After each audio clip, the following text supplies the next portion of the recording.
अंग्रेज अपना लगान और न्यूज लॉन्ड्री अपना हफ्ता कभी नहीं छोड़ते. Welcome to another episode of NL Hafta. Raman Kirpal is on leave. I will introduce the panel, but before that, I want to plug a special episode that we did last week, which went online this week, which was a crossover of South Central and Hafta, where the team from News Laundry, which consisted of Manisha and myself, and the team at News Minute that consisted of Pooja and Dhanya, had a chat with Kunal Kamra, who was much in the news a month ago, on stand-up comedy, the limits of stand-up comedy, free speech, satirizing politicians, etc., etc. So do catch that.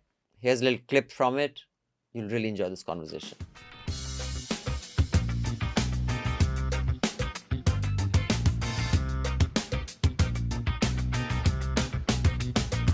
George Carlin had said, Kunal, that it is the duty of the stand-up comedian to see where the line is drawn and then cross it deliberately. Because in Indian context where we are in our lives today, just quitting your job and doing comedy is crossing that line. To be provocative where you divide the audience opinion by 50-50, that's a good start. With politicians, we have had a culture of lampooning. We have had a culture of very strong commentary against politicians. They're never shown as good people through films, history, pop culture. What's happening today is very specifically political, the targeting of comedians like Kunal.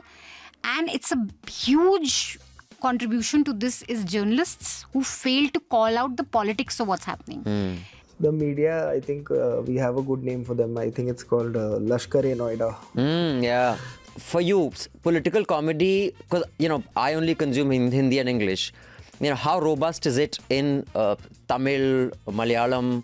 I was born and brought up in Kerala, and I've seen that even TV news channels there, even today, they have these half-an-hour comedy political satire shows where they make fun of every politician possible.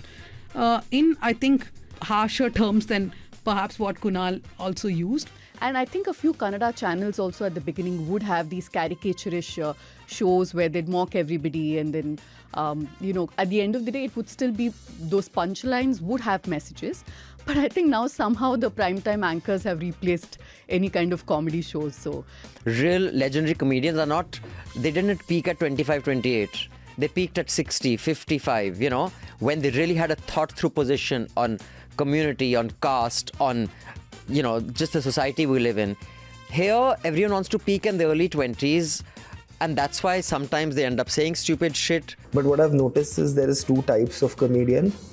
One whose relevance keeps them working, and the other one whose work keeps them relevant. You have a QR code on your screen right now. You can scan that and pay to keep news free. Become a subscriber. Take a joint News Minute, News Laundry subscription. We are an ad-free platform. We are both ad-free platforms because we believe when the public pays, the public is served. When advertisers pay, advertisers are served. And please do your bit and support journalism. Now, let me introduce the panel. Anand Vardhan is a little late. He'll be joining us soon. But because we like to start on time, we are starting on time at 11 a.m. on Friday, the 16th of May. Manisha Pandey.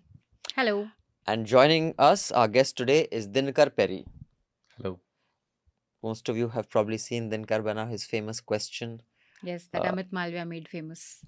Why did Amit Malviya make it famous? Because I think he just retweeted and saying, how dare he ask this question or whatever. It's standard BJP stuff. But of course, the answer was important and it was acknowledged as such. So can you give a number of assets we lost? Because there's been a lot of speculation going on. International media writing a lot of things about our platforms, including Rafales. Pakistan claiming that Rafale has been downed, etc. Can you put that question to rest and clarify on that? All right. I'm happy that you've asked this question. We are in a combat scenario, and losses are a part of combat. The question that you must ask us, and indeed that we must ask ourselves, you inclusive, is have we achieved our objectives? Have we achieved our objective of decimating that terrorist camp? And the answer is a thumping yes. And the results are for the whole world to see. So, Dinkar is Senior Associate Editor with The Hindu. He covers defense and security issues. He is a Evening Journalism Fellow. He was an Associate Fellow at the Center for Land Welfare Studies. and worked on special projects with the Center for Joint Warfare Studies. So thank you for coming. The link to his report is in the show notes below. You can press it and you will get a pop-up where you can read his report in the Hindu. But before we discuss the implications as far as defense and I guess somewhat foreign policy is concerned, let's get the headlines from Manisha. After 5 days of escalating tensions between India and Pakistan, both nuclear nations on May 10th announced a ceasefire and agreed to stop all firing on land, air, and sea at 5 p.m. According to India, the Pakistani DGMO had called his Indian counterpart at 3:35 p.m. earlier in the day and agreed to this. The announcement by the Indian Foreign Secretary, however, came minutes after US President Donald Trump claimed that the ceasefire talks were mediated by his administration. And since he's been very belligerent in this claim that he has come in, he saved the day. He said that Papa 5-6 has times. stopped the war. Yeah, he said it 6 times, I think, since then, in different places, suggesting that he'd be willing to mediate. Also that India, Pakistan, they should go out for dinner together. Won't it be nice? So it's just been the most wild card entry ever. 21 Indian civilians, including 5 children, lost their lives in Jammu and Kashmir in 4 days of military action. This is as per our police and district officials. 5 members of the Indian Armed Forces were also killed in action between Wednesday and Saturday. The centre on Thursday announced that the security clearance for Turkish ground handling firm Silbi Airport Services has been revoked with immediate effect over interest of national security. And there's been a lot of calls for boycott, don't go there for tourism. JNU and Jamia Millia also suspended MOUs with Turkish educational institutions. The X accounts, meanwhile, of Chinese state-run news outlet Global Times and Turkish public broadcaster TRT World were blocked and then unblocked within hours on Wednesday. Amid the ongoing Indo-Pak conflict, there was another casualty. Several media outlets and journalist accounts were blocked last week, including The Wire, Outlook, BBC Urdu, Maktoob Media. Journalists like Anuradha Bhasin and Muzammil Jaleel also had their X accounts blocked. But theirs haven't been Revoked? The blocking hasn't the been blocking revoked has yet. been unblocked. But the Wire's website Yeah. was back up, but they had to remove that one article, right? Wire's ban was strange because some people could access it, some couldn't. Outlook also, I think within a day it was, kind of blocked in the morning, but by the evening you could see it. The Madhya Pradesh High Court on Thursday said it will monitor the police's investigation against BJP leader Vijay Shah for his remarks targeting Colonel Sofia Qureshi. He had said that to teach terrorists a lesson, Prime Minister Modi had sent the sister from their own community.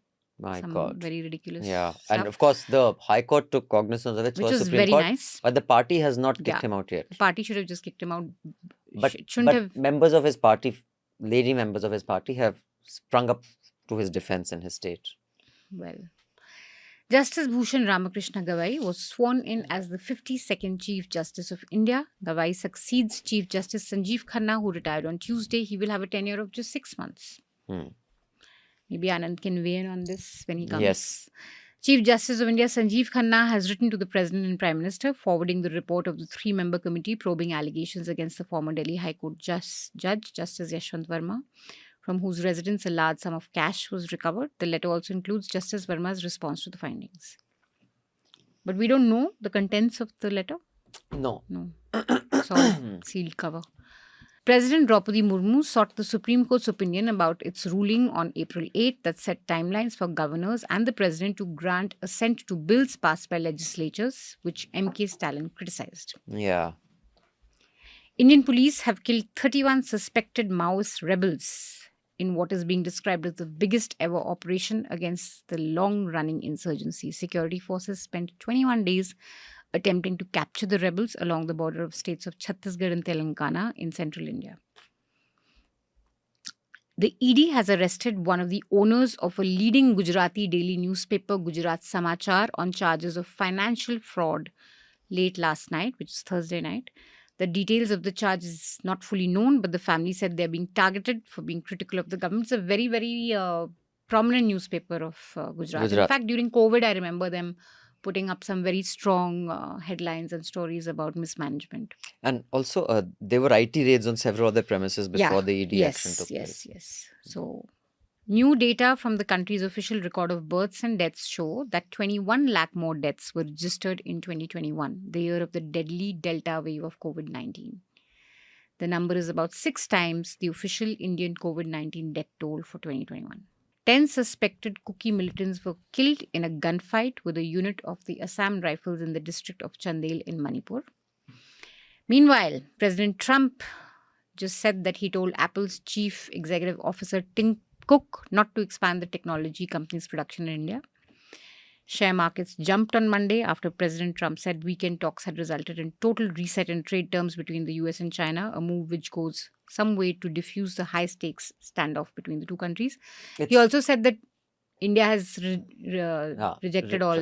Which India refuted, but this is a 90-day pause. After that, I mean, probably they'll come to a more permanent arrangement of the Indo-Chinese trade barriers or tariffs.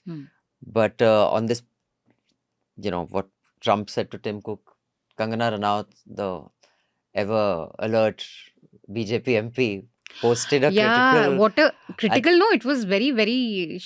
Did you read what she wrote? Yeah, she trashed Trump. He's jealous of the real alpha male. Some nonsense. Yeah, like complete. And then she deleted that and posted that. JP Nadda ji asked me to delete. JP Nadda ji asked me to delete the tweet, so now I'm deleting this tweet. Dear God, it's like having an errant child who keeps embarrassing you. Right. So, with that, Dinkar, first of all, you have suddenly become very famous because you asked the question, you dared to ask the question, and there was a press conference of the Chief of the Air Force. Is that correct? That was the Director General Air Operations. But there were 3 people on the podium, right? So the DG operations of the 3 services were there. Okay, so they were there, and DG Military Operations, DG Air Ops, DG Naval Operations. Yes. I see. So there were all 3 there, and you asked that what is the damage that we have? Any loss for combat assets, if any, because there's a lot of news going on. But you didn't really get a clear answer on that. It was I mean, he gave quite a sharp answer, I would say.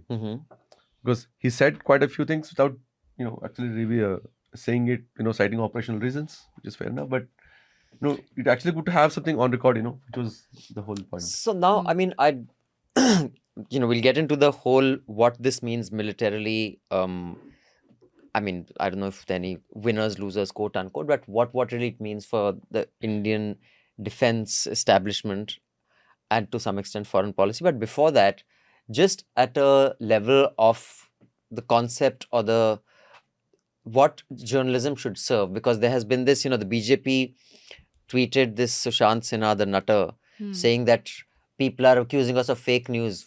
Humne kya fake news filai? Did we do fake news that Indians have lost? We did fake news that Pakistan has been bombed. लेकिन ऐसे लड़ेगा हमारा भारत। और मैं तो एक सवाल पूछता हूं कि अगर एक आध खबर गलत चल भी गई तो क्या तूफान आ गया? किसी चैनल ने ये तो गलत खबर नहीं चला दी थी कि पाकिस्तान भारत में घुस गया है। किसी ने ये तो नहीं चला दिया था कि पाकिस्तान ने भारत के पोर्ट तबाह कर दिए।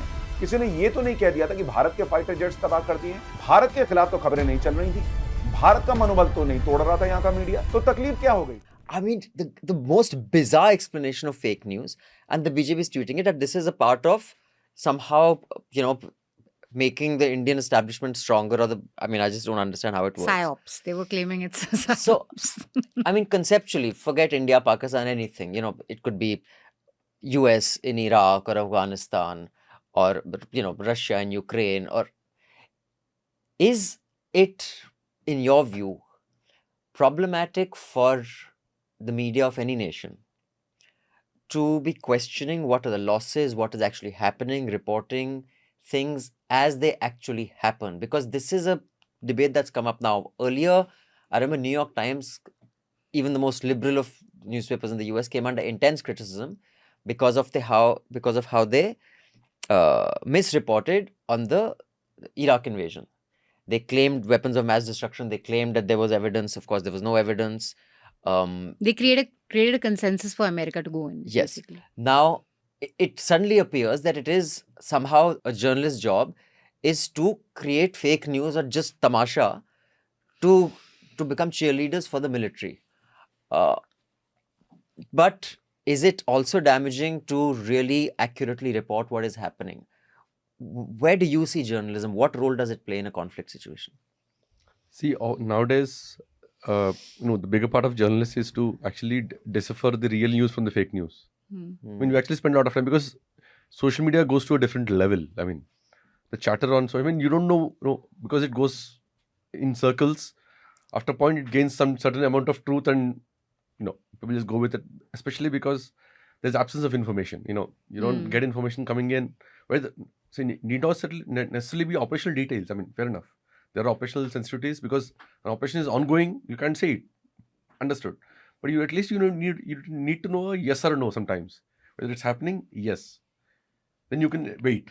You can definitely look. For sure it's happening, so you'll wait. Or if it's not happening, it's no, so it's actually fake news. It's wrong. But we can't, as a regular journalists who mainstream journalists, we can't put out something if we don't know it's not correct. So then I wait. Then social media goes to a different level because there's no one to counter that. So that also kind of adds to the problem. And this is a new age problem, probably, which I have not seen in the past conflicts. Pre-internet it didn't exist. Not even probably even 10 years back. Probably this was not, the social media was not so much. Right. It has not gone to a different sure level altogether. That actually complicates things to a different level. In sense, again, as I said, we spend a lot of time trying to find what is correct. More than that takes a lot of time and effort for most of us. I mean, I'm sure, especially in situations like this. So because then the regular public doesn't know who to turn to, where to turn to for accurate information. And they believe in what's coming on their social media. I think whether it's WhatsApp or Twitter or Facebook, Instagram. Someone does a reel and puts something and people believe it. And that same person is saying 4 times, so they believe it. Has more followers, so they start believing it. Right. Yeah. I get a lot of messages from my friends, relatives or anywhere saying, "Oh, is this correct? Have you done this?" I said, "Okay, wait." How hard was it this time for you as a journalist? I mean, it was really, because after the 6th, the initial action on the night of the 6th and 7th, May 6th, the initial hit, the strikes, the 9 targets were hit. Then there was actually literally every single night, the next 3 days, 7th, 8th and 9th. And then the 10th morning when there was a kind of a retaliation from the Indian side. And kind of then things, kind of settled down in the evening. The conversation happened.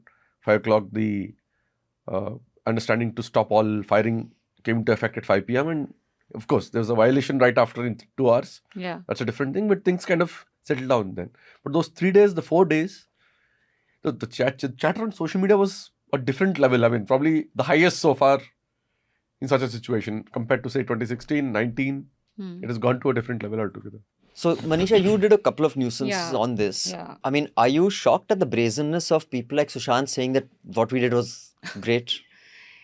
Yeah, firstly, I think that this is really a turning point, and we've said this many times, but I really think this time the level of disgust with television news among an ordinary citizen really reached a level which I haven't seen before, because I think people really craved clarity at this point.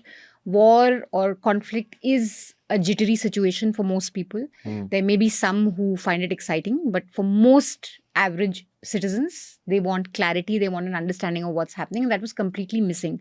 So a lot of people had to turn to PIB. For example, the army in the middle of operations was putting out fact checks to what these channels were doing. There were clarifications coming from within army, from within the government in the middle of an operation saying that, no, this is not true, this is not true. So that's a complete disservice. So I don't know how you're helping operations. Secondly, this thing of PSYOPs. We actually did a very good piece on this also, and everyone should read it. PSYOPs are directed at enemies. They're not directed at your own people, drowning them down in misinformation. So Pakistan was laughing at the fact that there's an attack in Karachi, and they were sending videos from there that, bhai, we are sleeping very well. Whereas Indians were wondering what's happening. So PSYOPs happen, and they're an important part, but they're strategic, they're intelligent, they are not easily debunkable lies that are put out. And certainly what we saw channels do was not PSYOPs. Secondly, I think your question of what is the role of a journalist in a conflict situation or in war. Let's go with the assumption that you have to be nationalist, okay? For those 4 days, for those 5 days, you have to go with what the country narrative is, and you have to aid in whatever way. I disagree with that, but yeah, let's go with it for now. Let's go with it. Hmm. Even if you're going with that, the main, what has the nationalist media achieved? Have you been able to convince the world of our position? No. There were intense Pakistani shelling that happened where we lost civilian lives. None of these channels focused on the fact that while we had done precision strikes on terror camps, Pakistan had been shelling our own civilians. Instead, you saw channels demonize our own civilians who lost lives in Pakistani shelling, calling them terrorists. Have they apologized for that? There's a report on Newslaundry, you can read it. There was a family who at least 2 channels called as terrorists who were struck. Yeah. And they haven't... CNN News 18. News 18 Hindi has apologized, but CNN News 18's Rahul Shivshankar, who held a whole panel discussion on, look, POK, we have, destroyed this terrorist. No apology, nothing. So you have not been able to convince the world that we are victims. The official government of India line is that these are precision attacks. We don't want war. And we are responding to a crime or a terrorist attack that happened on our soil. All that was lost and all that the world saw of us was this belligerent sort of, through the media at least, what we put out was that we are the aggressors. And that we are the ones who kind of want war or want to destroy Lahore or destroy Karachi. So you're not even going with the government line. And nationalist media, typically you would expect them to go with the government line of what is official and what's being put out and do propaganda accordingly. This was just defeating the government line. And they're also causing, foreign... And you're causing panic issues within your own country. So I don't see how psyops should affect us. It should affect the enemy, not us. So it's just... Again, you have a take on... Do you buy this psyops theory, or is it just they were just hysterical buffoons in studios jumping around, and now they are trying to give it some intelligent spin that we are part of psyops?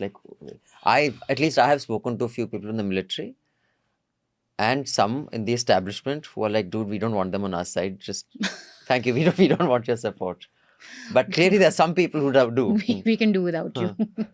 But by putting out the right facts, or see again, drawing the line between operational sensitivities versus asking questions or putting out things. See, asking questions is one. 2, the system does not want to say it's fine. I mean, the point is, asking is still part of your job. What comes in, at least there's certain level of thing which comes on record, sort of authenticated at a certain level, which is good. The point of this thing was that. Right. So what the response was, the Air Marshal gave a very sharp response.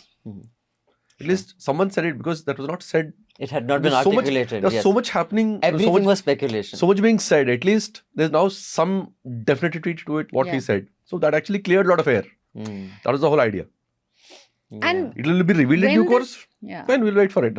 That's okay. But at least it came from the highest level. I mean, from the military man who's handling the situation. But you never know. Maybe Sushant or something have a different take. They have access. What do you make of it? I know you don't watch TV, but if you did, we had apparently bombed Karachi. We had raided Islamabad.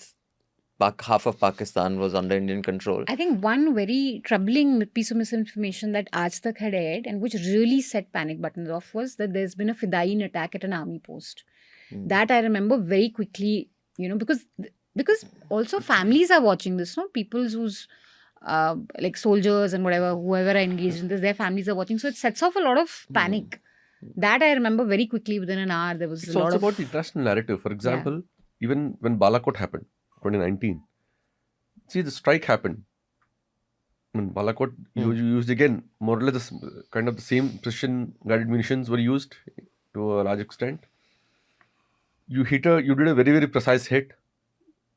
You don't have some images were given of satellites, so you only see a mark on them because they are meant to. That's what they're meant to be. They are precision guided munitions. They're meant to hit in a certain way.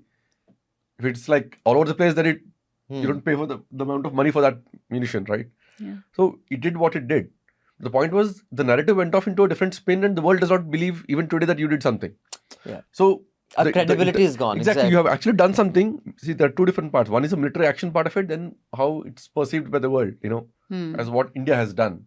So that actually went for a spin because the debate went into a different direction. Yeah. And there's all sorts of claims everything was flying, again, everything adds to, one thing adds to the other, everything was flying on social media. So the real, the messaging got lost. Of course, the messaging is the establishment's job. I mean, it's up to them how they... Yeah, but even... I'm not saying even as a country, that's what I'm saying. Yeah. So as a country, what is the larger message that kind of, in a way, went off? Which even is... as a country, we don't debate that. Even as a country, even as citizens, we don't debate the real significance of that. We were talking about how many were killed or what happened, or it was in a different direction. I think there are two ways of looking at it. First is that the pressure on, say, all forms of media as well as social media to over articulate or over inform the limited things we know or think about. So, one could be this, which is applicable to all. A second is the motives, the TRP motives, or to be aligned to a particular narrative. So, there are two ways of looking at it.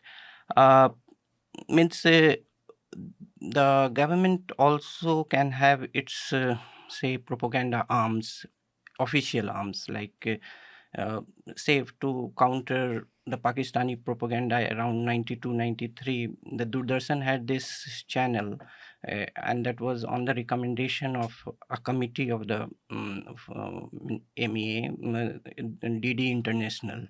So its primary objective was to then, if you go back to 90s newspapers, was to counter the Pakistani propaganda on international stage. But I don't think, even if it is existing, it is not visible. DD International, I don't know whether it's existing or not. Maybe it is. So these two things, now in a very calibrated way, a lot of, say, international media arms also do. So you saw what conspiracy theories were aligned to the Nord Stream case, or even Al Jazeera got this very wrong, that an Indian pilot was captured. It was fake news.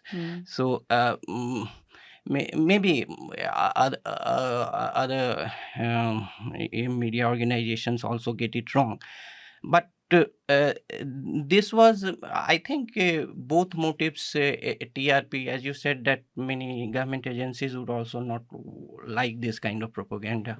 So one could be the TRP, which of course like trumps all other considerations, like say the propaganda. Other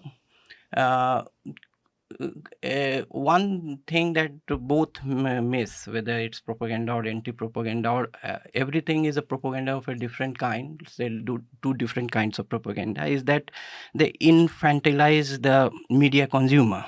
So I think media consumer is not like he's watching just one channel, or just they're flipping channels. or they're flipping channels also on social media, and most of them know that the credibility is it is dubious or it is not. So I think that this infantilizing of say media consumer is wrong on their part. So for any media organization, not only, I think media consumer has multiple sources. He is not living in, say, 2000 or 2005 or 2006.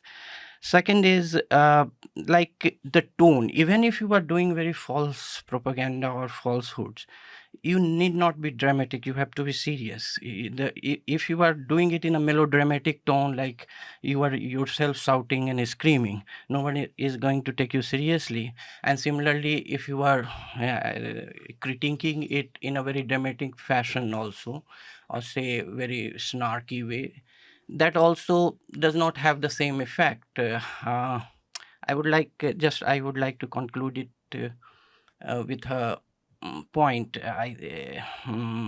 Shiv Shankar Menon, our former foreign secretary, was addressing foreign service officers, and he said a point which I generally agree to, that why do you think the diplomats and bankers wear very smart suits and they are very sharply dressed?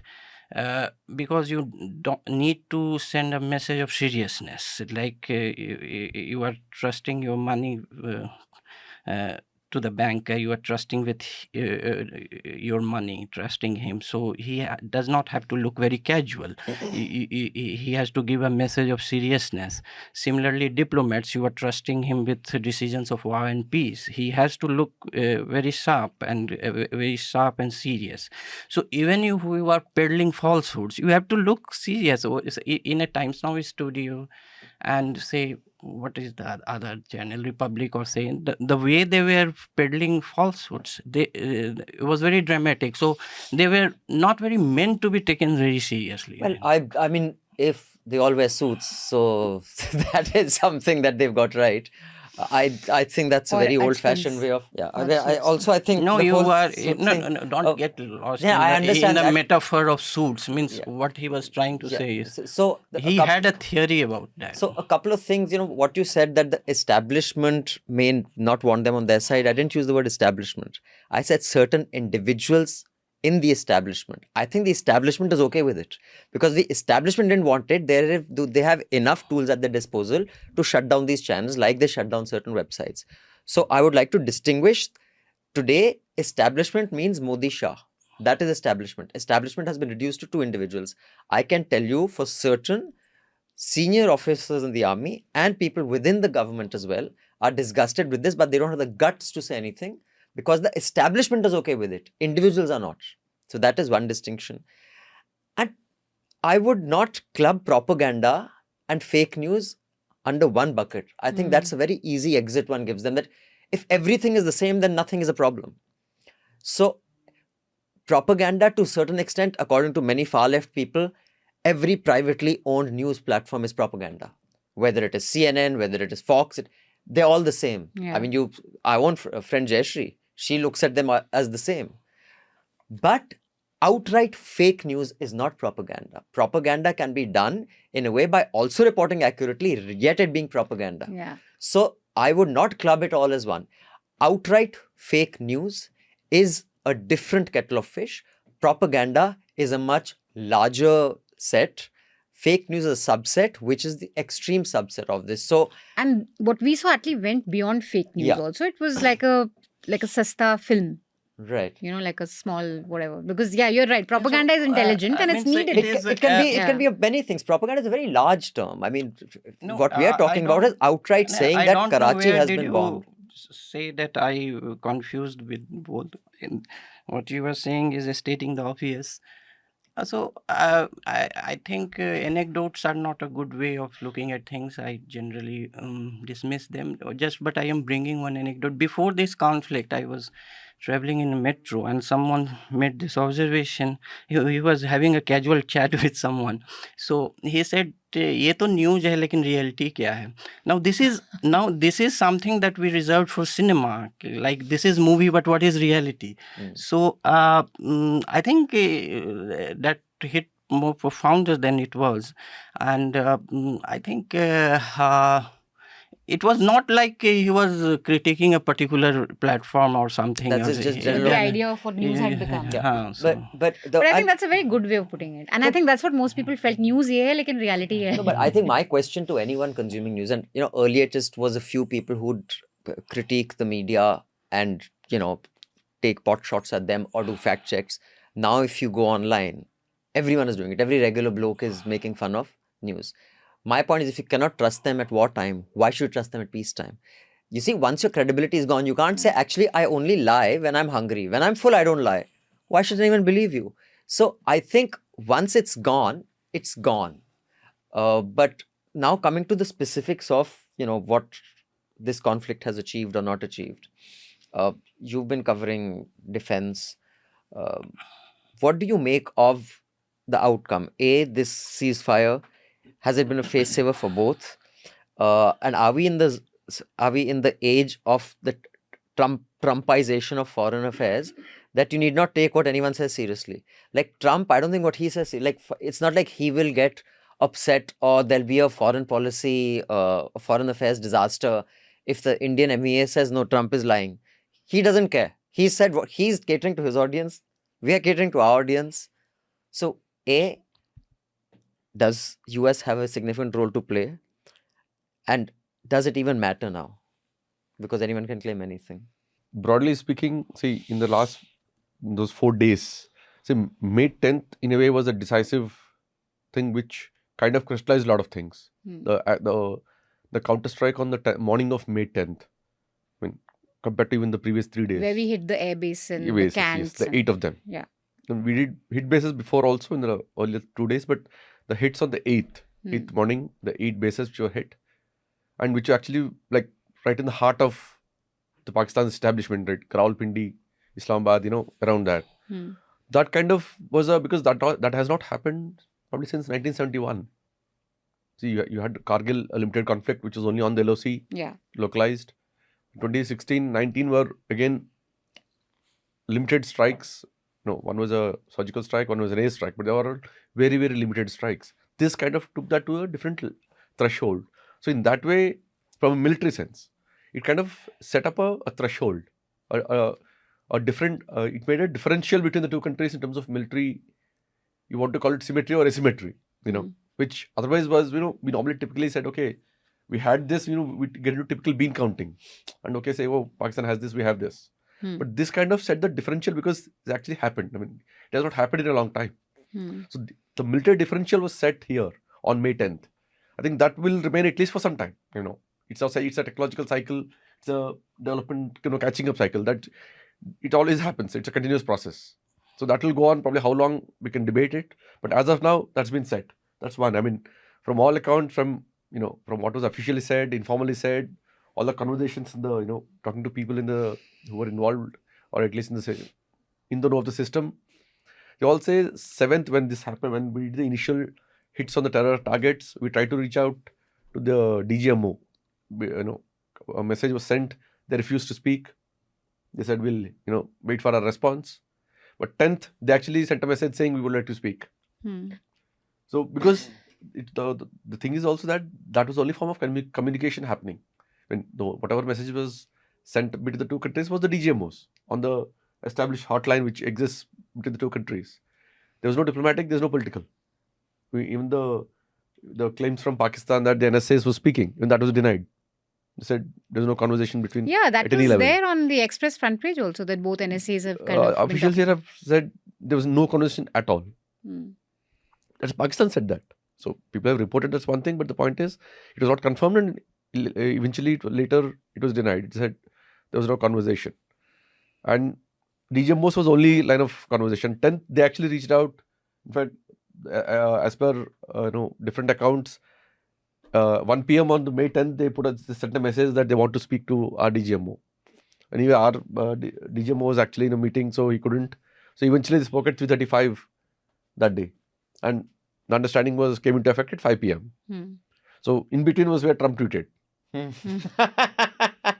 And also 8 o'clock was PM Modi's address, 7:30 he payloaded something The else. next day, yeah. It was as if he was timing his tweets and his statements just to counter Modi before. So the tweet came in between. So after the conversation and before it actually came into effect. Literally just before it came into effect.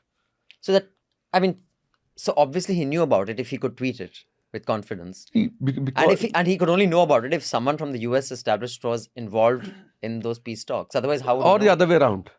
No.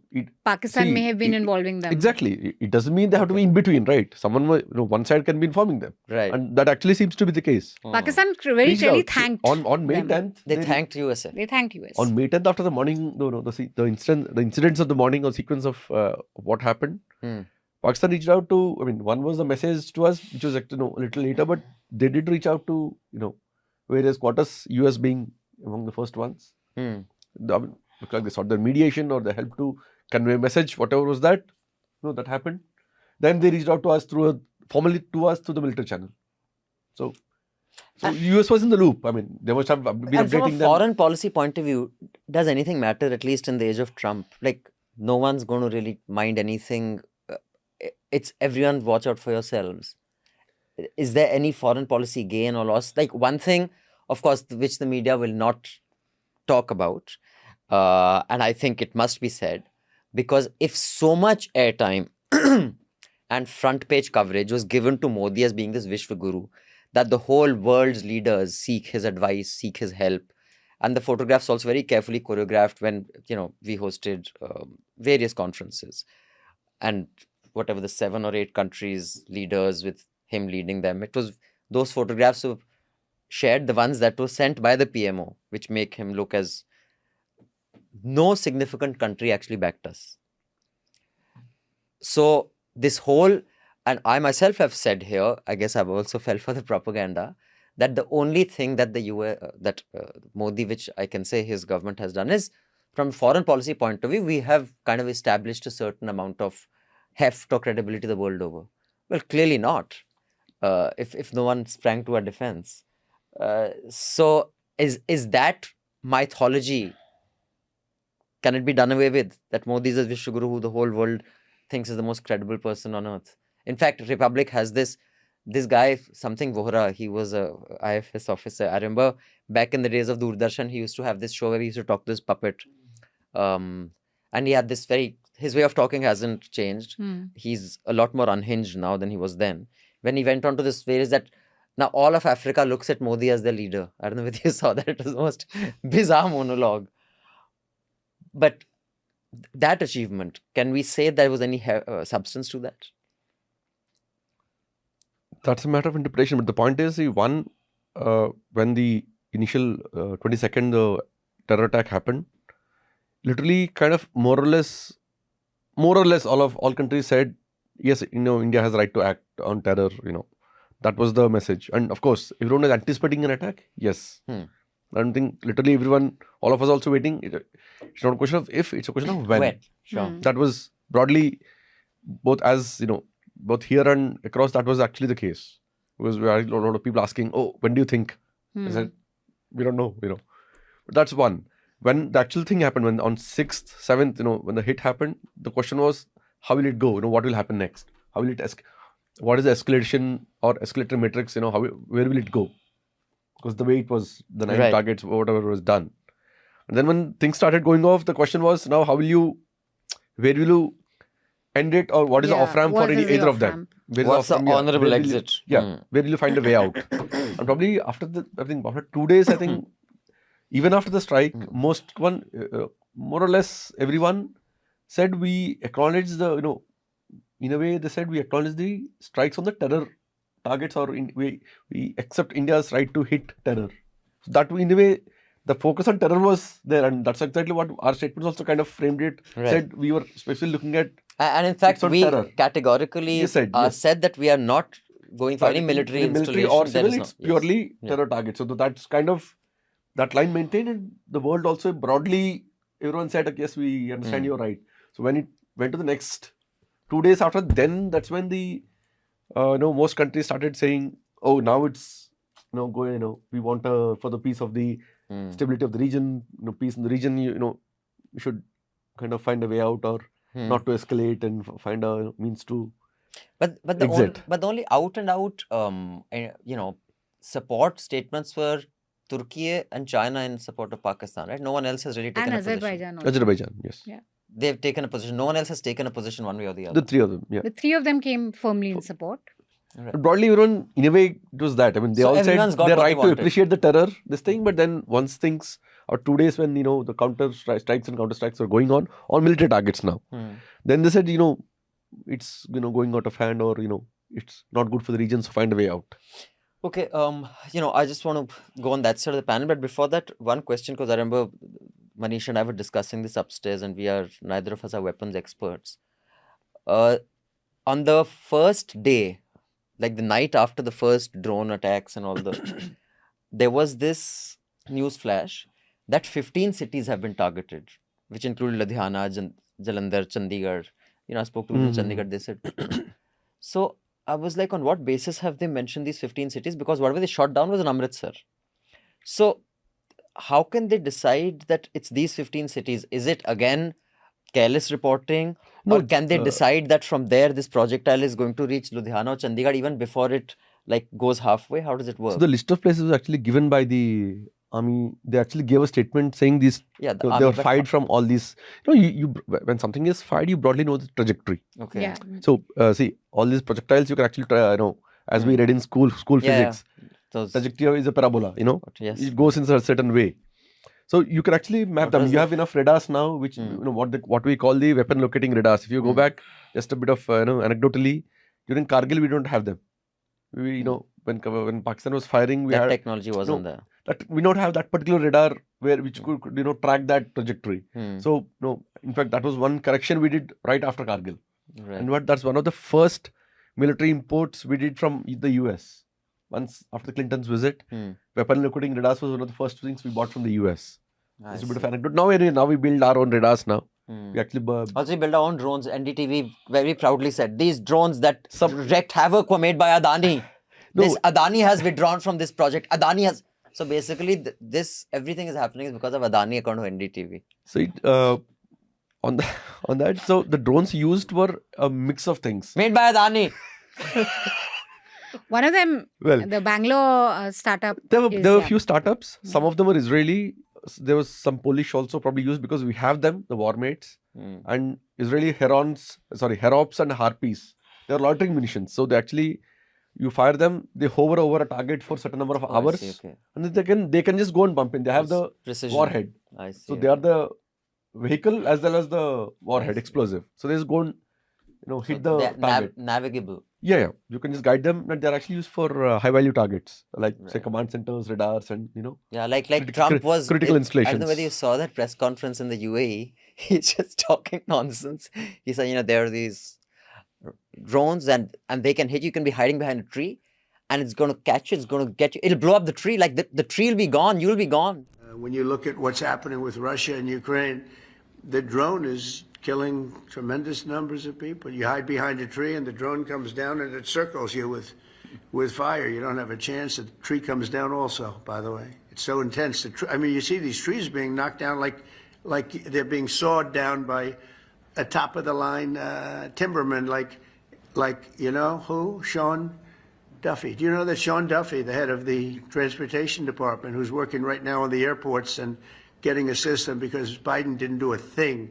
The guy's, I think his press conference eminently watchable. But what do you make of the gains? I mean, everyone's gone back happy. The army in the Pakistan seems very thrilled, at least from what I see online on the influencers there, that he has established himself as this great patriot.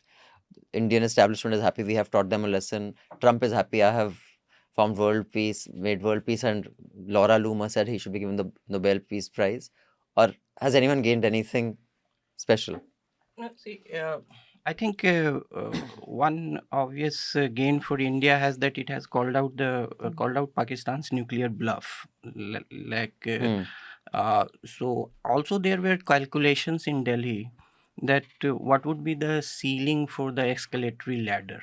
So the point when we reach that escalatory ladder, where of course when you go for an operation, if you have 10 objectives, there would be some say unintended scenarios, something that you cannot control, and you will end up say achieving 6-7 objectives out of 10, 3 maybe not in your control. So I think at the end of the day, India would be happy with the result. Maybe they would have been happier if the narrative also flowed the same way. So first, nuclear bluff. Second, it's a good advertisement for India's weapon set. So that also, I think West is more than it admits. It would study this warfare more closely later, because it was a very interesting warfare, and between two nuclear armed nations, and how India could say do precise strikes and to a point where the escalatory ladder was within its say assessment, And also the defense system. so by that these for military objectives, okay. I think Trump's role here is more that of say giving a US narrative to kind of bilateral negotiation, which was in which he didn't have any part basically, but also giving a very say attractive topping to his transactional diplomacy, the trade being the centerpiece, and everything has to be done through trade and this transactional diplomacy. So he was more concerned with selling that point of view to the world, that I am this great transactionalist statesman. So that was there. If you remember, in 2019, in July, he had hinted at mediation in Kashmir, and in August, India abrogated Article 370. So if you go back to the newspaper, so that's the because of India's multi alignment now, and for decades, US had a limited role in shaping our choices. In fact, S400, which proved to be a very, very worthwhile shield for us, it was acquired by India from Russia against all US opposition. US has this policy of countering American adversaries through Sanctions Act, CASART, what they say, and we went against that to acquire that, and it proved very handy in this way. So that is, but what should be worrisome is that, and it has been through decades, that we live in a very hostile neighborhood, and we have to watch out for the East, the Bangladesh, because of the underpinnings there now of a Islamist regime, and the temptation for Pakistan to co-opt them to for very strategic regions is real, and China is of course there. So we are not, say, other great power aspirants who are not besieged with a very hostile neighborhood, and that should be a concern now. The East, the eastern part, and also I think we are not, say, established superpower, say, like China, or a great military power like Russia, for whom the Western narratives or the world narratives does not matter.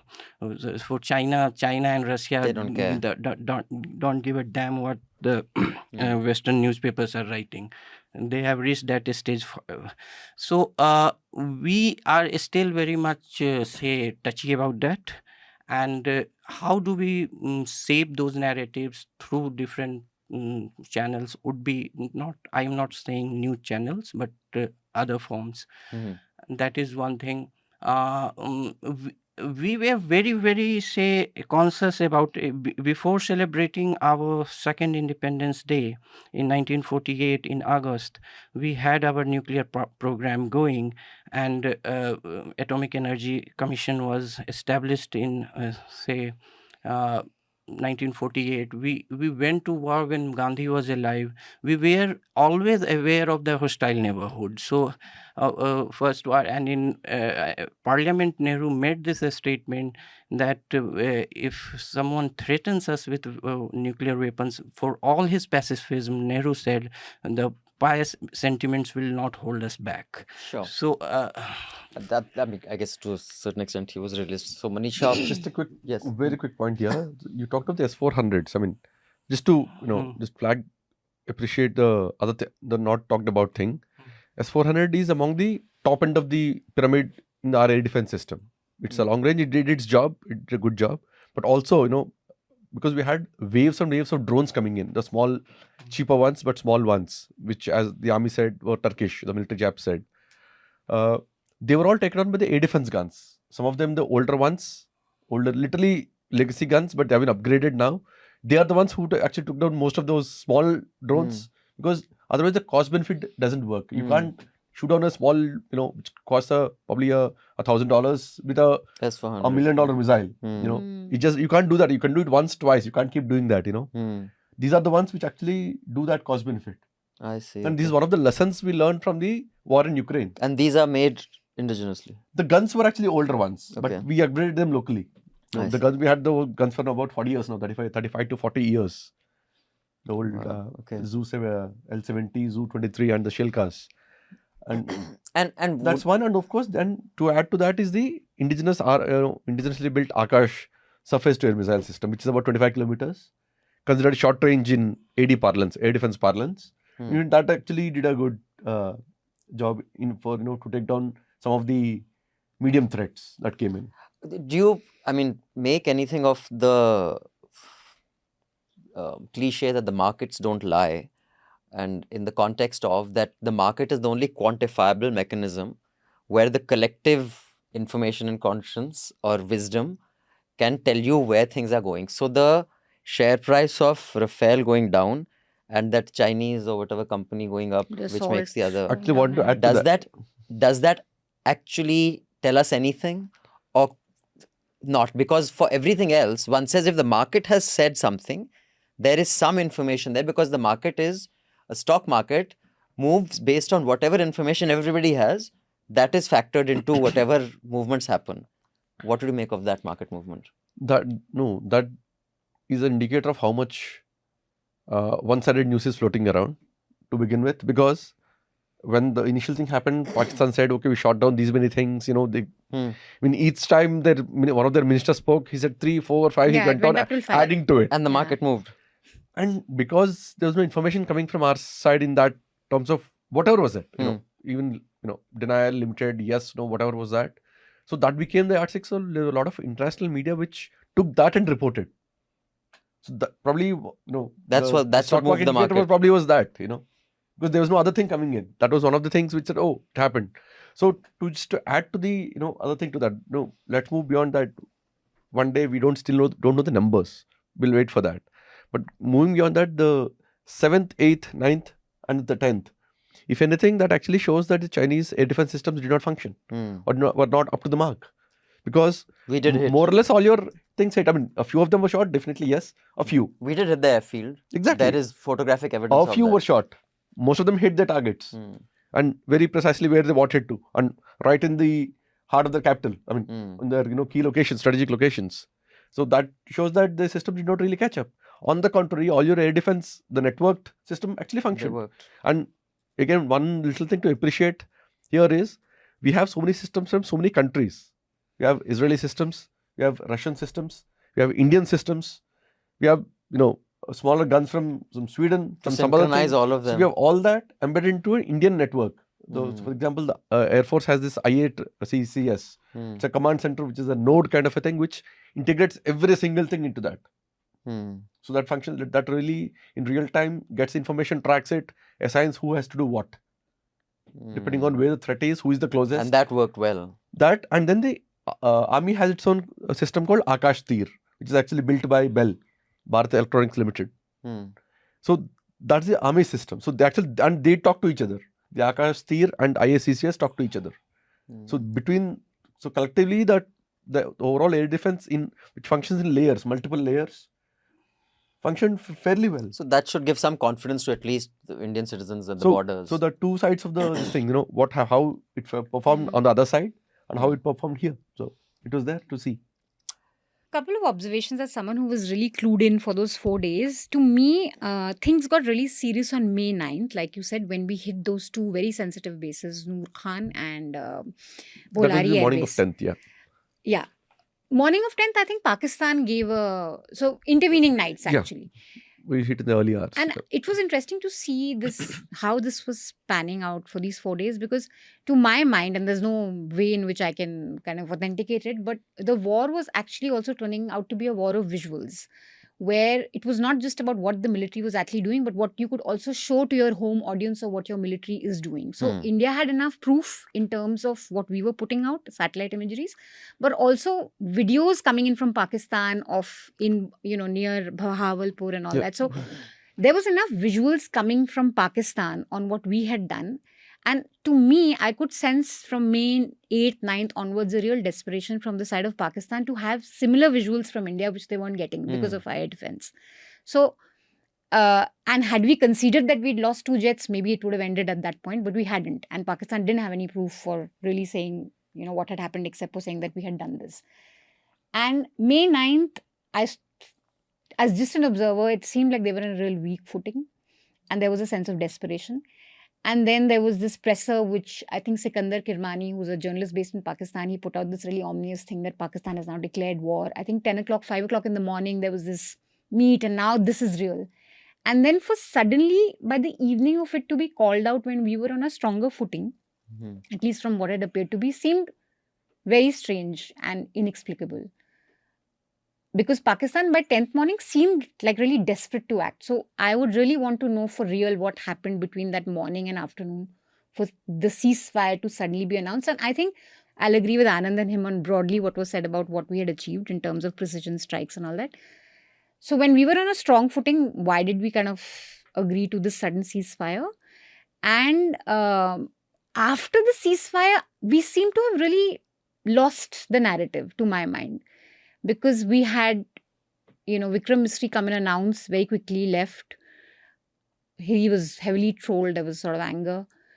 But I think diplomatically, we didn't supplement what army had achieved, I feel. Like we couldn't really put our point across on what had we achieved, what had we done and why it ended. And clearly, and I think the next day then with the meeting which you attended where you asked a question, there was some damage control. But to me, it just felt like the military was not supplemented with political and diplomatic thinking.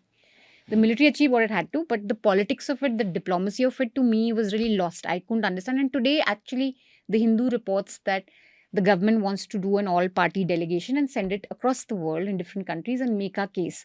So clearly, there's an understanding within the government also that we couldn't make our case. What did we really tell the world with what we had done? And it all got, I think, mixed in this. Yeah, but I mean, it's, I think, a bit rich of Mr. Modi's government now to want an all-party delegation, because when this conflict started, the kind of messaging that BJP handles, official BJP handles are putting out, and they were quoting his speech. I don't know whether that speech was from now or earlier, that, this happened in the UPA time, they couldn't do anything, they were weak, now suddenly want an all-party delegation. I just find that the churlishness of, and everyone chadhos on the opposition if they make one tweet here. As policy, Mr. Modi attacking, and I refuse to believe that the BJP handles are acting autonomously.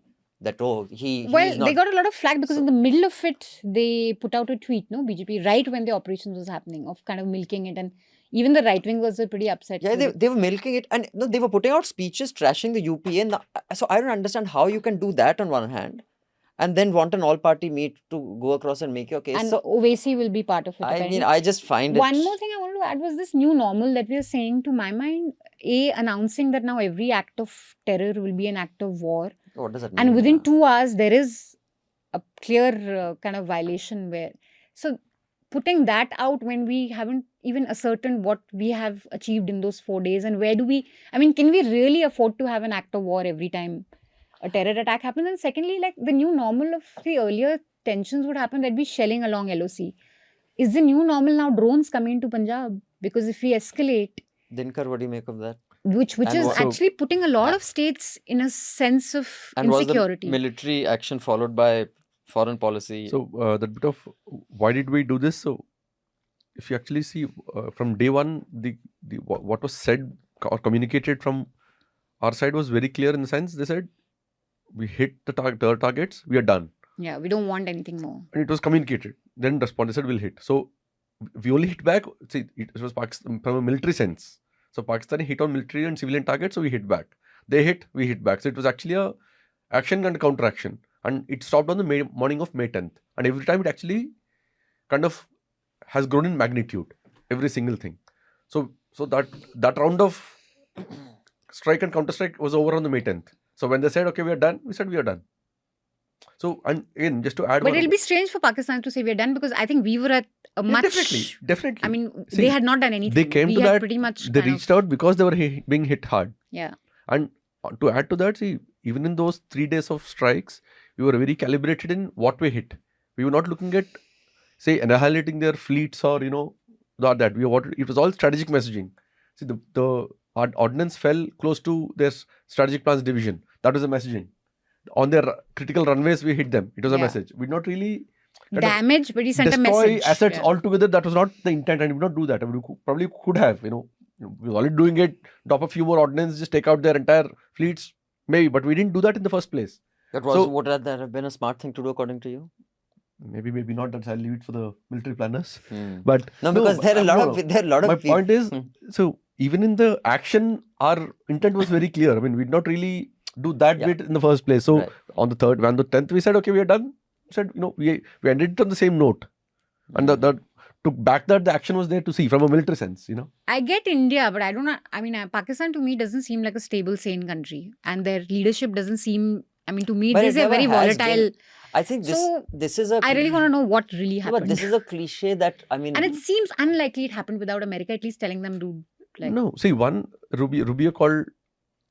Secretary of State, US Secretary of State called Pakistan's army chief. So that was probably that would have been one, because it was actually scaling up, the magnitude of the scale of exchanges were actually growing up. They're multiplying, not just, it's not a linear, it's a multiplication factor.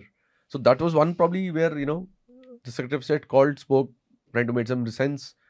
And then also that the actions of 10th made Pakistan also reach out and say, okay, I think now we should stop somewhere. Anyway, that's beyond, that'll only come out. At some stage, but this is what, broadly what it seems. For America to just put out those statements and Trump, even if we don't want to take him seriously, to continuously drive in this message that these are two errant kids fighting with each other and I am the teacher. That was just disaster for us. Equating India and Pakistan is, I think, a messaging disaster for us. And what you're saying, that Pakistan is not a serious country. This I remember from Musharraf's time. And some commentators, serious commentators, and there used to be a few back then who used to come on panels, used to say that Musharraf is not the he used to call him the CEO, right? He's not the CEO of Pakistan. He's the CEO of Islamabad, Lahore and Karachi, and to some extent Pindi, Rawalpindi. That is where there is the influence. Bukti used to run his own stuff. They had his own court. They had their own jails. The central government of Pakistan could not even go there to collect taxes. Balochistan was doing its own thing. Who was that guy? That lion or the tiger of the who was killed, who was an ally of India. NWFP was fighting. I'm terrible with names. Masood, correct. He was so actually Northern Lands. It's not Northern Lands, correct. The Northern Lands. So it was clear that Pakistan is basically these 3.5 cities where they have control. Now, I don't see that it's become any better since then. It's still 3.5 cities. So yes, it's not a serious country. Of course, Bukti is not as influential as he used to be back then. He is not even alive anymore. So I don't know whether he's running his own jails, his own courts and his own tax system. Masood died. But yeah, it has never been together. India is a nation, a democratic nation. And the fact that we cannot distinguish that, I think, is a huge failing. I think, and let's not forget that the 4 terrorists who came and shot, we have not been able to catch them. So every terror attack cannot be about our muscular strength against Pakistan. It has to at some point also be about internal accountability. Why have we not been able to catch them? What was the intelligence failure that happened for this to take place in the first place in the heart of the valley? So those questions remain. Also, see, the West's prism of seeing terrorism has not been, say, very uniform. So, for not all will admit, but there is a sense that terrorism against India is somehow historically rooted, is their historical problem, and terrorism in the West is somehow interference with our way of life. And this, they have, the Syrian president who was a US and UN designated terrorist just 6 months ago, Trump met him, Macron met him. And so I think the changing definition of what is terrorism and that for real politics, and this is how national interests take center stage in international politics, and we have to be very, very realistic in our assessment of. I think Trump would. I was also expecting Trump to say that, like something saying like that. He was a great terrorist. He was a great terrorist. He called this guy handsome. Handsome young man with a strong past. A strong past means terrorism, and he is a young, attractive fellow. So, something like that. You could have expected to say the way he says that he was a great terrorist, a beautiful one. Some say perhaps the best ever. And it's true. India, Pakistan is 1,000 years. It is his 1,500, not 1,000. Every time he says 1,000 years. So he somehow he concludes many things like some say the best ever. Yeah, best ever. But yeah, so Dinkar, your closing thoughts and recommendation that you think might enrich the lives of our viewers and listeners. Well, that's actually the toughest question, I guess. But actually, just away from this, slightly on a different tangent from India and Pakistan, or there was actually an interesting report. I mean, I kept it there. I was scrolling through in the last few days. One on shipping. We not something, the maritime aspect is we did not talk about. So I'll just Yeah. flag that just for a broader, larger interest of how things or the world is shaping up. There was an interesting report by CSIS, the think tank, US think tank, on how China is now literally leads the global shipping. In fact, I was actually trying to pull that so I can read one little line which sums it up all, for us, and so that I can interest the readers as well. Yes. To take a look and, just understand, which is something which get lost. We don't realize. So we know now the Chinese Navy is the world's largest navy in numbers. It has overtaken the US, by the way, in terms of absolute numbers. In capability, etc., is a different matter, but in sheer numbers, yes. So there's one single line here. This is about the commercial shipbuilding. So in a way, when we differentiate between commercial and military, but in China, the shipyards do both. I mean, broadly, everyone can do everything. If you have the technology, so there's a bit of so it's a kind of a dual use or dual area, So you can't differentiate sometimes. So that also gives a opacity into the system. You can't differentiate, till it's too late, probably. Just one line from this. The China State Shipbuilding Corporation, the world's biggest shipbuilding group, the firm built more commercial vessels by tonnage in 2024 than the entire US shipbuilding industry has built since the end of World War II. Whoa. That line should say it all, And they're firmly with Pakistan, so we should really No, think. I mean, but the scale of, how they produce, how much iron are they using, and the speed at which they manufacture. That's exactly why I read that line. That sums it up. Yeah. Put that in the gravity of what it is. That's insane. That's something since World War II, they built more in 1 year. 2024. Dude, that is insane. And that is from a report. It's a CSIS think tank. I see. Wow. The Center for Strategic and International Studies. They did a report. It came about a month or so back in March.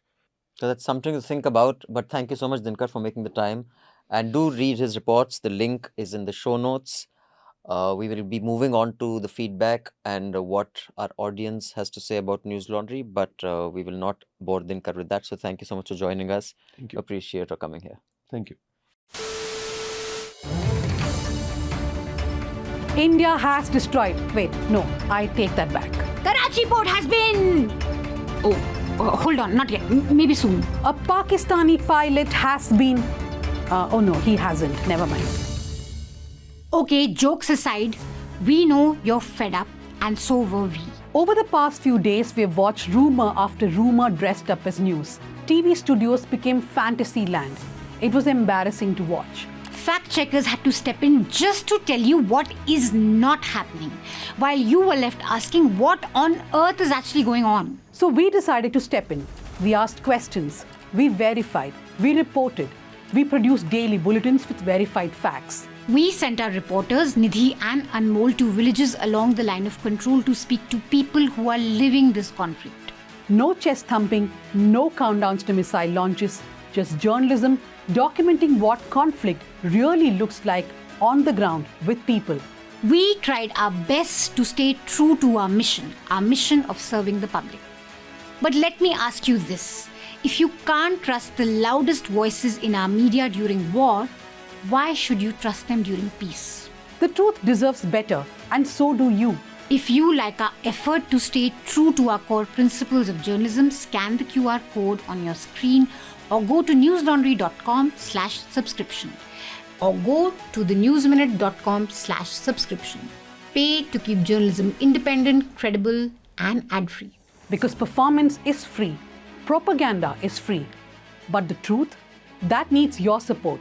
You need to support a media that does not take funds from governments and corporations and that stays true to public interest. The public must support public interest journalism.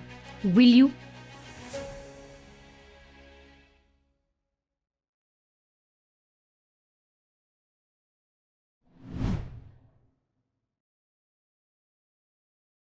Now we can move on to the feedback from our subscribers. We only entertain the feedback from subscribers. So if you're a subscriber and want to tell us what we can do better, what we're doing wrong, what we're doing right, or just what you'd like us to feature, write to us at podcasts@newslaundry.com. I repeat, podcasts@newslaundry.com. You can click in the link below and you'll have a pop-up where you can give your feedback. Please keep it limited to below 150 words so we can include as many mails as possible. As per our new system, one person will curate 4 or 5 mails for the week And the rest of the mails we will read in one episode every 6 weeks. And we are recording that next week on Monday, and we have over 50 or 60 mails. So we shall address everybody who hasn't been addressed so far. Today's mails are curated by me, Abhinandan Sekhri. The ones that we are not reading and have been put aside for reading next week in this Hafta special is Shrikant, Salman, Simar, Aditya, Arush, Orisha, Nithila, Atin, Peri, Saiteja, Arif, Harkirat, Kezia, and 2 anonymous letters. So this week's emails, this is by Shamandeep Kaur. Hello people at Newslaundry, I'm 27, living in Canada, originally from Punjab, just 16 kilometers from Dera Baba Nanak border. Since the May 7th attack, it's been hard to trust any narrative. India claims Operation Sindoor only targeted terrorist sites, while videos and even anti-establishment, anti-army Pakistani voices suggest civilian areas were hit. It's confusing. Both sides are telling entirely different stories. What disturbs me most was seeing people in India celebrating alleged civilian deaths with memes and happy Diwali messages. That level of hatred is heartbreaking. I truly trust your platform for facts and balanced analysis. I'm waiting for the next Hafta to understand the reality beyond the noise. Also, outside the social media frenzy and jingoistic TV coverage, do you really think families near the border like mine should seriously consider relocating? I actually included this because it's heartbreaking, and this ties in with what you were saying, this fake news and ignorance. There are people who have families around the border, and this, we should not keep fighting, bomb them, happy Diwali. This, just like Israel used to have those watch parties, watching bombs drop onto Gaza. I think it's vile. I personally think people who advocate I'm on a few groups where they say, why should we be scared of nuclear war? And I say this with the greatest amount. Why should we be scared of nuclear war? Yeah, I say this with a great amount of responsibility. I think generally people who have really miserable lives, who are really unhappy, are deeply depressed, who have nothing to look forward to in life, are the ones who actually advocate, let's keep fighting, let's go for nuclear wars.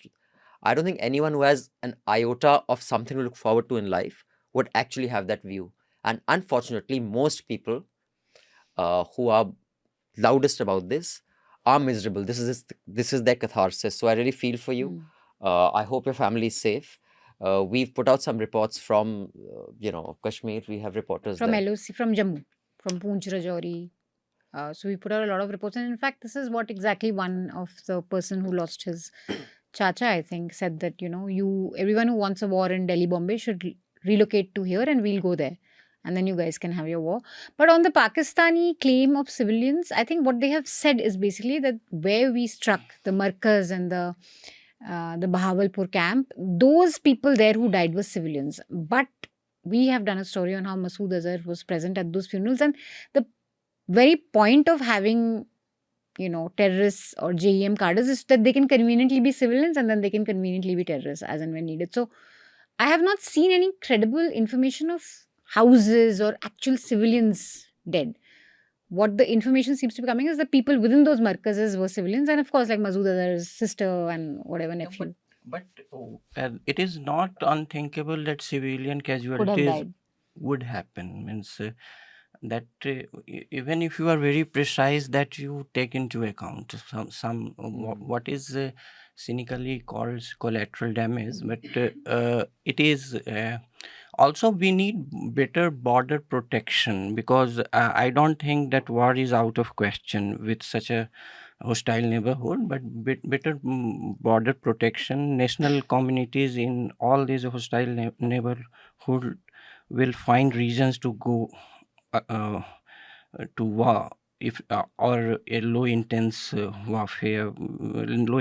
warfare with each other. So that is not out of question. That will happen in future also, but better border protection, and it is a fate that somehow dawns upon the border communities. So there were meetings, I think, in early, say, 2012 or 13 about putting a better border protection force, but that has not gained momentum. In Nidhi's report, one of the very key, Nidhi and Anmol both are there at some of these border villages that had casualties. The key concern and complaint there was that we need bunkers. Shelling deaths are easily avoidable if there's a siren mechanism and you go into your bunkers. So they don't have that. The ones that were made get filled up with water, they're not usable. And there's no good medical care. In a lot of these areas, there isn't like enough medical care timely. So those things at least have to be fixed. And if we were doing a mock drill in Delhi where people were whatever hiding, putting chart paper, switching off their lights, there has to be much better preparations for a mock drill for these villages with proper, like if a siren goes off, there should be a bunker that you can go into. Yeah, which clearly there isn't. This mail is from Rohini.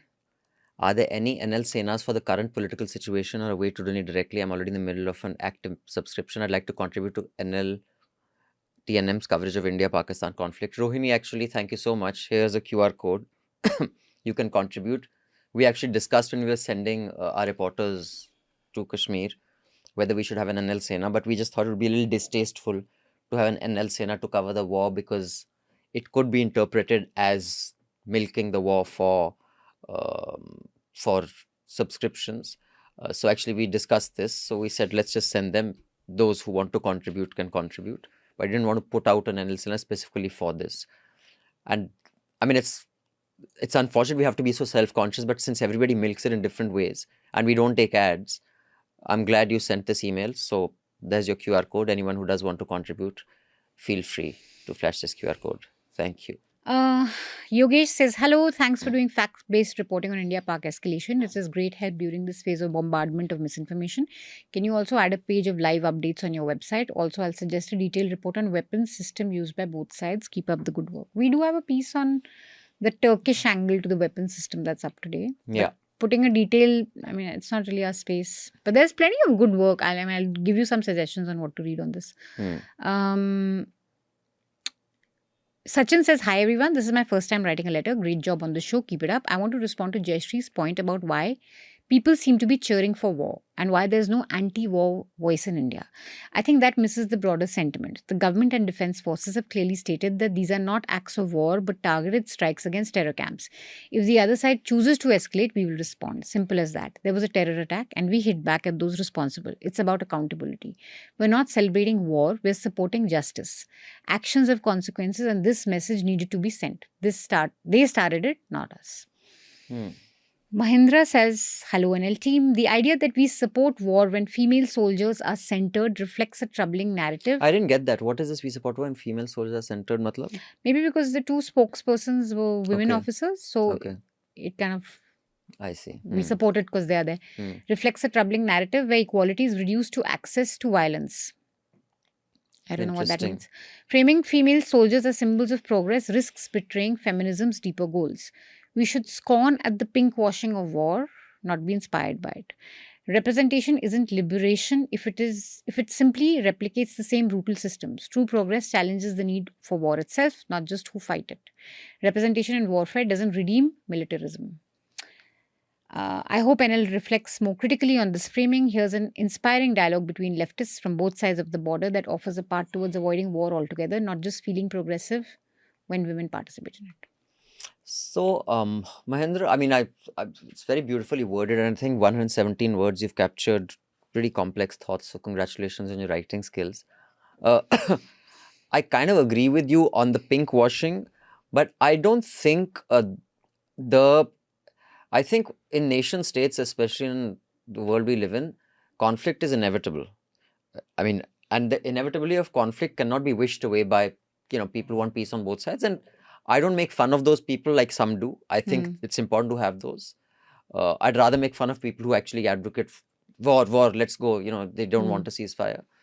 But once that is there, I think the messaging, the optics matter. And the optics need not necessarily always reflect the reality, representation. I mean, Obama as president didn't accurately reflect race relations in America. Mayawati as chief minister didn't accurately reflect caste relations in UP. But I think it matters. I wouldn't just, completely ignore that. And even if it matters a little bit, I mean, that's not to endorse violence. That's my view. Because, he's talking about what we were discussing last time. Yeah, women officers. Anand, I think next letter you should see. Manas Mishra has said, hello all. तमाम बड़े छोटे राष्ट्रीय मुद्दों के बीच सबसे अहम सवाल है कि आनंद सर किसको याद करते रहते हैं? So these are the photographs that Banas has written that Anand is always deep in thought on the discussion. So, So yeah, what are you thinking of, Anand? Love his views on the podcast and his opinion articles as well. No, He no, loves your I'm- opinion articles. Now you can't say that I won't write. No, means that's of course a flawed posture, and that should not be there. But I think at this age, I find that I lose concentration when I look at the person to who is talking out to whom I am talking. So, in fact, when I am not looking at the person who is talking, I concentrate more on what he is saying. So that's a flawed posture. That's a bad optic. But that is how I am. And Jaisal has written a 28-word mail. I have a request. Please play this anti-war poem by Sahil Ludhianvi at the end of the next hafta if possible. Jaisal, we shall do that. We shall replace the poem you recommended with our customary song.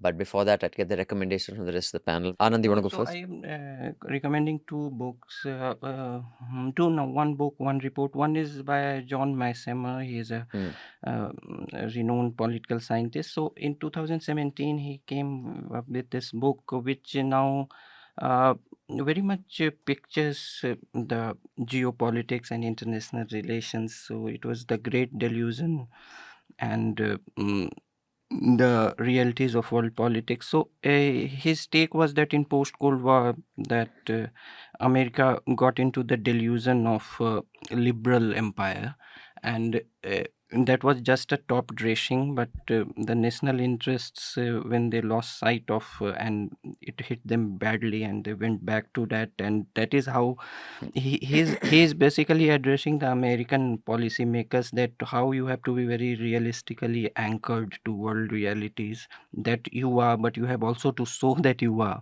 So and that is also a good messaging for other countries, because we can't be burying our head in say sand and not look at the geopolitical realities staring us. And of course it is oversimplification of the book. He has given a lot of empirical studies to get to this point, and so that's one. It's a good take on geopolitics of the age we are living in. And second is, last week there was, or this early this week, there was this study in Nature Geoscience, and which tried to predict the time when life on Earth will end, and it's 1 billion years. So that the hydrogen will somehow, not somehow, it has explained. I have very limited scientific knowledge to decode that. So so hydrogen will fuse into helium, and the luminosity of the sun will be so great that the oxygen of Earth's atmosphere will deplete, and life will not be possible. And in different phases, that will be true for other planets also. So that is a very humbling information to have, that all life on Earth will end in 1 billion years. Not only your life, but everyone. Yeah, scary thought, no? Yes. No, 1 billion years is too late. So, Anyway, so since there was a request to write a piece on weapons and all use, I think there's a very good piece by Aditya Ramanathan of Takshila Institute in the Times of India. He's given a very good, clear chronology of the tit for tat that happened. And very simple words, you can just understand what happened over those 4 days if you're still confused.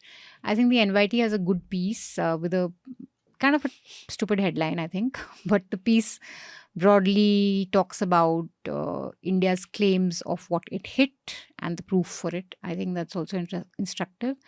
There is a very good piece that our colleagues have done on this one man who died in Pakistani shelling, and he was termed a terrorist, and the havoc that played with his life, with his relatives' lives, who had to deal with his death, and then also this propaganda, how fragile it is there for people to be just called Lashkar terrorists, and the difficulty that local reporters faced there because the channels in Delhi did this. They were at the receiving end of anger of the community and the village. They were very surprised at why the channels had done this without asking them, because they are the boots on the ground. They would know this person. So I think it's a very important piece to look at, to understand the recklessness with which many of these media organizations operate and the sheer damage they do. Like what I said in the beginning, these are not nationalist medias. The communities living there are really important to the armed forces there because they help in many ways. And they're really the backbone for us there. To turn them against us and to kind of label them as terrorists is a huge disservice to national interest, which these guys have done, and they haven't apologized. So please read that very carefully. We also have very good video reports from there by Anmol, because one complaint was that these voices are missing from the excitement around war. Yeah. So these voices must be heard to truly understand. And it is scary. It and is this very too scary. is part of the news. You know, you can't just say this should be ignored and we don't listen to the rah. No, and it is very scary, you know, how they describe what happened when a shelling hit them, how they've seen their relatives being blown up, the kind of ways in which they've seen bodies lying around them. This is very, very scary for any people to go through. So it's important to focus on it. I'd recommend a film called No Man's Land. It was made in 2001. It is set in the Serbo-Croatian, I think the Bosnian conflict. It was beautifully made. It won a bunch of awards. And I just think it was such a, you know, great film about war, and good films about war should be seen, I think. It makes you understand it better than our so-called news. So with that, I'd like to thank our wonderful producer Priyali, our sound recordist Anil, Manisha, Anand, and we shall leave you with the recommendation from our subscriber instead of a song. JSL says we should sign off with this poem by Sal Ludhianvi. So here it is. Have a good week.